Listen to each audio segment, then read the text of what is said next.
दोस्तों, मैं कमलेश कुमार। हम लोग केमिकल काइनेटिक्स में फर्स्ट ऑर्डर रिएक्शन पढ़ रहे थे। उसमें हम आपको हाफ लाइफ के बारे में बता रहे थे पिछले लेक्चर में। आज हम लोग वहीं से स्टार्ट करते हैं। कुछ इंपॉर्टेंट पॉइंट पढ़ेंगे, कुछ न्यूमेरिकल हम आपको प्रैक्टिस के पर्पज से करवा दिए थे। आज हम लोग उसी में हाफ लाइफ पढ़ेंगे, फिर उसका ग्राफ व्राफ पढ़ेंगे, ठीक है। फिर फर्स्ट ऑर्डर रिएक्शन से संबंधित ग्राफ पढ़ेंगे, कुछ क्वेश्चन एनसीईआरटी का भी करेंगे, ठीक है ना जी। तो हम लोग केमिकल काइनेटिक्स जो है वो पढ़ने वाले हैं। केमिकल काइनेटिक्स में देखिएगा फर्स्ट ऑर्डर रिएक्शन पढ़ रहे थे, एक बार पढ़ लेते हैं क्या क्या होगा, पढ़ाते हैं हमने, ठीक है ना जी। देखिए, एक अभिकारक है ए, अभिक्रिया करके बना रहा है सी। टी बराबर 0 समय पर इसका सांद्रण ये है, टी बराबर टी समय पर यह कुछ रिएक्ट कर जाएगा, तो ये a-x होगा, ये x होगा। क्लियर है ना। बताया था कि जो शुरू में सांद्रण होता है उसको a0 लिखते हैं, जो टी समय पर सांद्रण होता है उसको at लिखते हैं। ये सब हम बता देते हैं आपको, है ना। फिर हमने इसको सोल्व किया था तो इंटीग्रेटेड रेट वाला इक्वेशन आया था, वो आया था k = 2.303/t log, ठीक है, a/a-x, ये आया था, ठीक है ना जी। अगर हम बोले a माने प्रारंभिक सांद्रण यानी a0 होगा, a-x का मतलब लास्ट वाला सांद्रण, ठीक है, t समय पर सांद्रण, तो 2.303/t इंटू लॉग, ठीक है, a0 में a/t, ठीक है। इतना हम लोग पिछले क्लासेस में पढ़ चुके थे, यानी ये इक्वेशन बहुत इंपॉर्टेंट है। अब हम लोग फर्स्ट ऑर्डर रिएक्शन का अर्ध आयु के बारे में थोड़ा अध्ययन करने वाले हैं कि अर्ध आयु क्या होता है, ठीक है ना। अर्ध आयु पढ़ने के बाद फिर हम इसको ग्राफ पढ़ाएंगे, सारी चीज़ें को बताएंगे। तो ये था पिछले क्लास के लिए रिवीजन के तौर पर हमने आपको बता दिया है। अब थोड़ा अर्ध आयु निकाल देते हैं, ऐसे पिछले वीडियो में हमने निकाल दिया था, लेकिन फिर से चूँकि शुरुआत कर रहे हैं तो इसको हम लोग शुरू कर लेते हैं। हाफ लाइफ क्या होता है इसको समझते हैं। हाफ लाइफ, ठीक है, हाफ लाइफ, ठीक है ना। तो हाफ लाइफ के बारे में बताया था कि किसी अभिकारक के सांद्रण को आधा होने में जो समय लगता है उसी समय को अर्ध आयु कहा जाता है, ठीक है दोस्त। तो अगर ये t बराबर 0 पर a है और ये आधा हो गया तो जो समय लगेगा आधा होने में उसी समय को अर्ध आयु कहा जाएगा, यानी आधा होने में समय जो लगा वो अर्ध आयु हो गया। क्लियर है ना।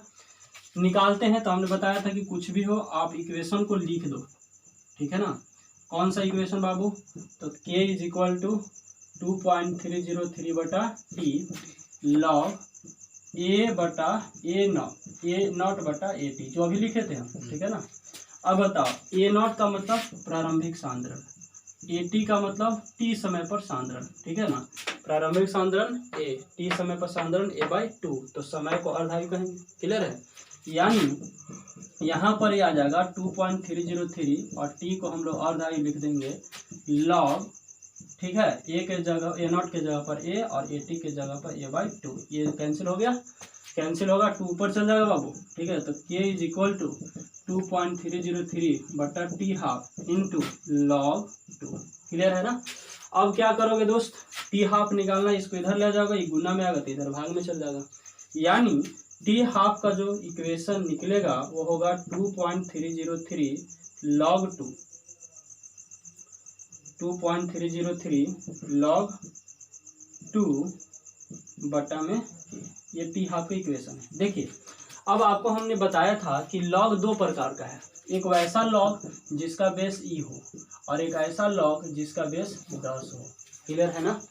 अब बताना, log बेस जिसका e, log बेस जिसका 2, दोनों में अंतर है दोस्त, ठीक है। दोनों कहता है कि अगर log है जिसका बेस e है, इसको 10 के बेस में बदलना है तो उसमें 2.303 से गुना करते हैं, यानी log e⁻² = 2.303 log 10⁻², यानी a और a कब बराबर होगा, जब इसमें 2.303 से गुना कर जाएगा। यानी जहाँ कहीं भी 2.303 लिखा हुआ है इंटू log 10⁻² लिखा हुआ है तो उसको हम log e⁻² लिख सकते हैं। अब वही वाला सिचुएशन यहाँ पर आ गया, देखो तो इससे मैच कर रहा है, तो इससे मैच कर रहा है, तो इसके जगह पर वैसा log जिसका बेस e के पावर क्या लिख सकते हैं 2। चूंकि लड़कों को कन्फ्यूजन हो जाता है इसलिए नई किताब में इसको ln2 लिखा है, ठीक है। अब बताओ ln2 का अर्थ क्या हो गया कि वैसा log जिसका बेस कितना हो 2। तो अगर हम t हाफ को लिख दे दोस्त, t हाफ को लिख दे टी हाफ को अगर हम लिख दे बाबू तो टी हाफ का जो फार्मूला आ जाएगा बाबू वो हो गया T half for first order reaction Ln2 बटा में के। क्लियर है। और या अगर नहीं आपको समझ में आता तो इसको ऐसे लिखेंगे 2.303 log 2 बटा के, यही वाला चीज ये है। अगर ये नहीं पता तो इसका वैल्यू होता है, किताब में दिया रहता है, यह 0.693 बटा के, यानी T half for first order reaction is equal to 0.693 बटा के। ये पूरा कॉन्सेप्ट है हाफ लाइफ का, ठीक है ना जी। तो आपको हम हाफ लाइफ कोई अगर परिभाषा लिखवा दीजिए तो हम जीरो ऑर्डर में परिभाषा लिखवा दिए। क्या करना, लिखना है कि जितने समय में अभिकारक का सांद्रण आधा हो जाता है उसे हाफ लाइफ कहा जाता है। बाकी ये पूरा कैलकुलेशन आपको कर देना है। और याद रखिए कि zero order reaction, sorry zero order और फर्स्ट ऑर्डर रिएक्शन से पक्का क्वेश्चन आता ही आता है, तो इससे भी आने वाला। क्लियर है ना। तो ये था हाफ लाइफ निकालते कैसे। अब इसके बारे में थोड़ा सा और कुछ पॉइंट पढ़ने वाले हैं हम लोग, ठीक है ना। तो अब इसको आप जल्दी से स्क्रीनशॉट करिए, हम उसके बारे में और आगे डिस्क्रिप्शन करते हैं। क्लियर है ना। चलिए, तो फर्स्ट ऑर्डर रिएक्शन का जो टी हाफ आया है बाबू वो है कि Ln2 या 0.693 बटा के। ठीक है। अब बताओ तुमको कि फर्स्ट ऑर्डर रिएक्शन का, फर्स्ट ऑर्डर रिएक्शन, ठीक है, फर्स्ट ऑर्डर रिएक्शन का जो टी हाफ आया है वह टी हाफ कितना है, तो वह है बाबू 0.693 बटा के। अच्छा, हम लोग जो अभिक्रिया लिए थे ए से सी, टी बराबर 0 पर ए था, टी बराबर टी पर ए माइनस एक्स था, ये एक्स था। इस फार्मूला में कहीं भी ए जिक्र किया है, ए माइनस एक्स जिक्र है, कहीं भी एक्स जिक्र है नहीं है। मतलब ऐसे समझो, ये 100 मोलर था, ठीक है। मान लो हम इसको बढ़ा के 200 मोलर कर दिए, तो इसके ऊपर कोई प्रभाव पड़ेगा? कोई कहे सर प्रभाव पड़ेगा नहीं पड़ेगा, हमको कैसे समझ में आया? देखो, अगर मान लो बाबू कि इस फार्मूला में ऐसे लिखा रहता कि 0.693 इंटू ए है ना, और बटा में के, तो ए का मान 100 रखते तो इसका आंसर अलग आता, ए का मान 200 रखते तो आंसर अलग आता, ए का मान 500 रखते तो आंसर अलग आता। लेकिन इसमें ए है ही नहीं, तो ए का मान कुछ हो तो इस पर कोई प्रभाव पड़ेगा? नहीं पड़ेगा। यानी यहाँ पर एक बहुत इंपॉर्टेंट पॉइंट क्या सीखे हैं कि फर्स्ट ऑर्डर रिएक्शन में अर्ध आयु जो होता है वह अभिकारक के सांद्रण पर निर्भर करता है कि नहीं करता है? नहीं करता है।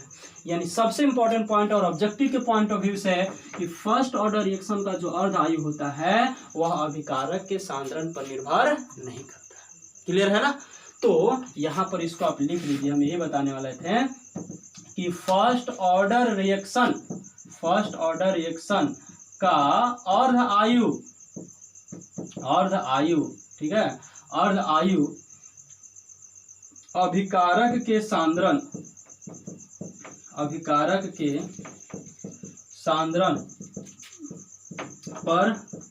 निर्भर नहीं करता है, ठीक है ना।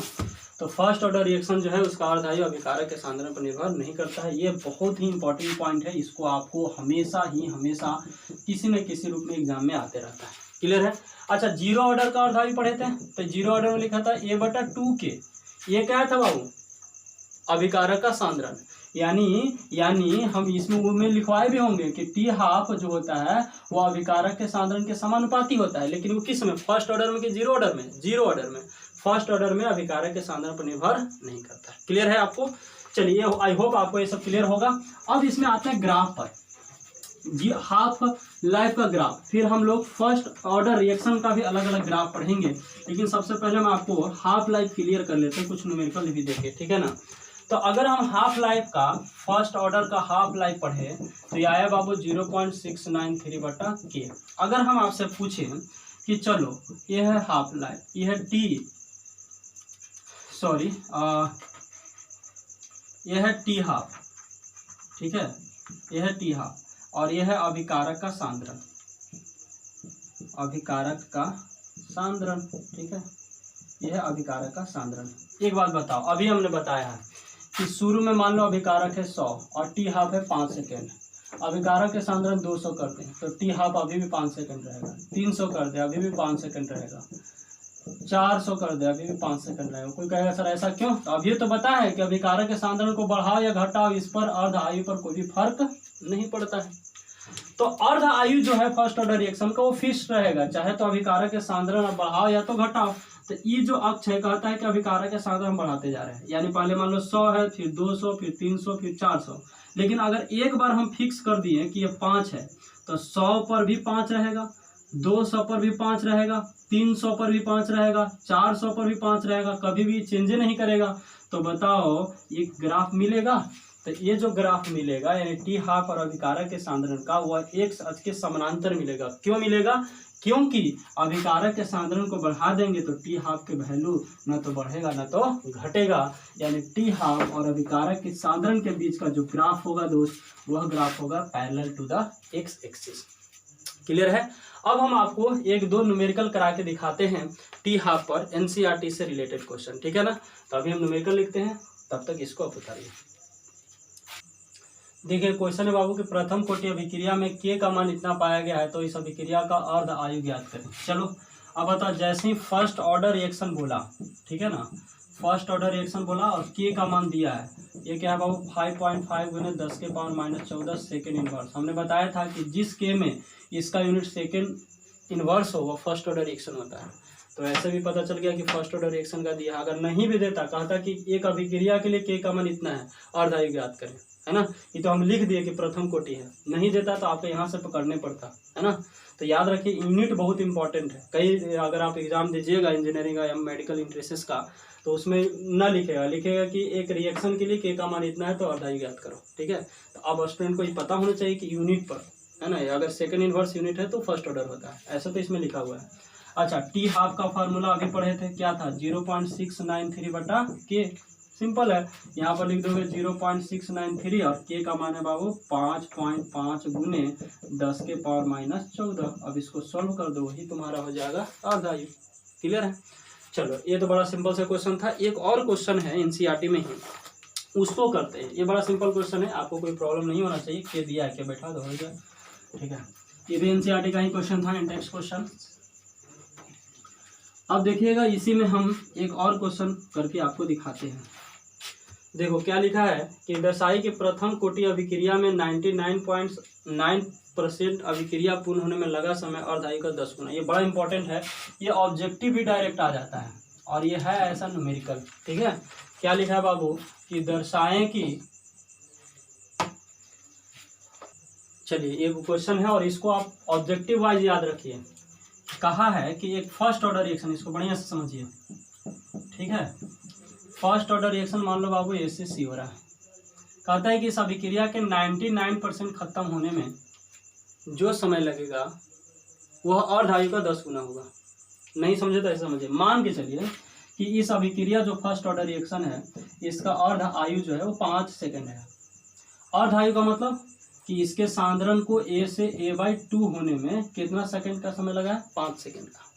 कहता है कि इसके 99.9% रिएक्ट कर जाए, यानी बचे कितना, तो 99 माने a माइनस 99.9% यानी बटा में 100 ये रिएक्ट कर जाए, यानी लगभग खत्म होने के कगार पर है। तो अर्ध आयु का, अगर अर्ध आयु आधा होने में, ऐसे समझिए a से a/2 होने में यानी 50% रिएक्ट करने में कितना समय लगा है? 5 सेकेंड। तो कहता है कि 99.9% खत्म हो जाएगा, तब इसका 10 गुना यानी 50 सेकेंड का समय लगेगा। ये सिद्ध करना है। तो कभी कभी पूछ देता है कि एक अभिक्रिया का अर्ध आयु मान लो कि 10 सेकेंड है, तो बताओ 99.9% रिएक्ट करने में कितना सेकंड का समय लगेगा। तो ये वाला याद कर लेता है कितने स्टूडेंट कि 99.9% रिएक्ट करने में 10 गुना ज़्यादा समय लगता है। तो अर्ध आयु 10 सेकंड है तो 99.9% रिएक्ट करना है तो 10 गुना 10 यानी 100 सेकंड लगेगा, है ना। अब इसको हमको सिद्ध करना है, ठीक है ना। ये एनसीईआरटी का क्वेश्चन, इसलिए एकदम जरूरी याद रखिए। चलिए क्वेश्चन बनाते हैं।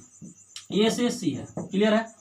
अब अगर ये फर्स्ट ऑर्डर रिएक्शन है तो हमने बताया था कि फर्स्ट ऑर्डर रिएक्शन रहेगा तो सिंपली एक इक्वेशन था उसी को लगा देना होगा। मोस्ट ऑफ द क्वेश्चन बन जाने वाला है कि 2.303 बटा में टी इंटू लॉग क्या था a बटा a माइनस एक्स। इक्वेशन पढ़े थे, क्या बोल रहा है x के जगह पर क्या लिखना है? 99% ऑफ a, यही ना लिखना है। तो चलो लिख देते हैं 2.303 बटा में टी, ये तो समय निकालना है कि 10 गुना होने वाला है, और इंटू के, ये तो के है, लॉग a बटा ए माइनस, और इसका एक्स का मान क्या है, एक्स का मान है ए का 99%, तो ए का 99% परसेंट का मतलब 100, क्लियर है।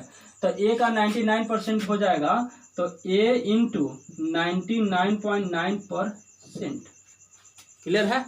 अब यहाँ से देखिएगा, इसको हम सोल्व करें, इसको अगर हम सोल्व करें तो सोल्व करने से क्या मिलेगा इसको समझिए। k इज इक्वल टू, ठीक है, k इज इक्वल टू 2.303 बटा टी। अब इसको बताना कितना आने वाला है, a में से क्या घटाना है, a माइनस 100 से डिवाइड हो जाएगा तो 0.999 100 से डिवाइड किए, घटा दीजिए आप, तो नहीं घटा के बताओ आप लोग क्या होने वाला है। तो बचेगा 0.001a, घटा, है ना। अब तो यहाँ पर हम लोग लिख देंगे log a बटा 0.001a, क्लियर है। 0.001 का मतलब 1 बटा 1000, तो 1000 ऊपर चल जाएगा, ठीक है। तो इसको हम लोग लिखेंगे 2.303 बटा टी इंटू लॉग, ठीक है, ये से ये कैंसिल हो जाएगा, 1000, 1000 का मतलब 10 के पावर 3, ठीक है ना। ये हो गया 10 के पावर 3। अब बताना 10 के पावर 3 हो गया, ये 3 को बाहर ले दो तो 2 पॉइंट, क्योंकि हम लोग पढ़े ना कि log a to the power b to the power c, तो c बाहर हो जाता है। इसका बेस अभी कितना है 10, क्योंकि जब ये 2.303 से गुना है तो उस log का बेस कितना होता है 10, अगर ये गुना नहीं रहता तो log का बेस कितना होता है e, क्लियर है। तो 3 बाहर आ जाएगा दोस्त, तो 3 बाहर कर दो इंटू log 10, 10 के पावर 10, 10 के पावर 10 का वैल्यू 1 और बटा में t, क्लियर है। तो ये आ गया k is equal to 2.303 into 3 बटा में t, ठीक है।